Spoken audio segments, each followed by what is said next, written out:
welcome back once again. It's your host, the G-Man, as we continue with our 2016 team-by-team NFL previews. Today we're going to talk about those Cincinnati Bengals, and they are a team that has changed dramatically over the course of 12 months. I'll tell you that they're also a team that is very much on the hot seat because they've become always the bridesmaid, never the bride. Even last year when they just completely unraveled, thanks for that, Vontez, they had a chance to finally win a playoff game, couldn't get over the hump, and I'm starting to wonder if they ever will. I think that I'm beginning to wonder if Marvin Lewis is Andy Reid-ish and that he gets you to a certain point but can't get you over the top. Time will tell, but let's take a look at what they have this year versus what they had last year. I'll tell you that I expect a very competitive division in the AFC, so I'm not calling for them to run away with it. That playoff loss hurt.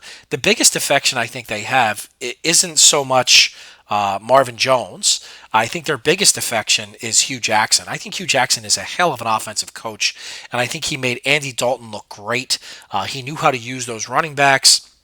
Their offensive line played very well in front of them, but I do think a loss of Hugh Jackson really hurts. I think they'll try to stick with many of the same principles, but I think the offense is going to take a step back. I do like Brandon LaFell. I also like Tyler Boyd. I think Tyler Boyd might be one of the best rookie receivers to come out this year. In time, I don't think he's going to light the world on fire, and you can't go wrong with A.J. Green, obviously. Again, dynamic offense. They have a big bull and Hill. They have Gio Bernard to catch screens and run off tackle. He actually could probably be an every down back if he had to. A.J. Green is an everything guy. Tyler Boyd, I think, is going to develop. Tyler Eifert is an excellent tight end, all-around tight end. He also blocks. And I think the offensive line is strong.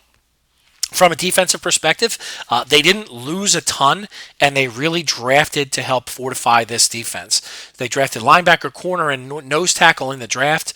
They signed Carlos Dansby. Their defensive backs are very strong. In today's NFL, you need to have strong defensive backs to be a good team. Their pass rush is pretty good. Again, their talent level overall is really, really solid. That said, with their coaching concerns and with the history that they've had, and I'm not the biggest Andy Dalton guy in the world. I think another guy, he's Alex Smith-ish, a little stronger arm, but I think he makes the big mistake and gets you to a certain point but can't get you past there. I'm calling for the Bengals to go 9-7. Now, does that win their division? I don't know. Does it get them in the playoffs? I also don't know about that. I think that 3 teams from this division can get in the playoffs. But I'm calling for a 9-7 season. We'll see what that means for Marvin Lewis on the hot seat and see what that means for the Bengals and their playoff chances. So with your 2016 team-by-team preview of the Cincinnati Bengals, I'm your host, the G-Man, and I am out.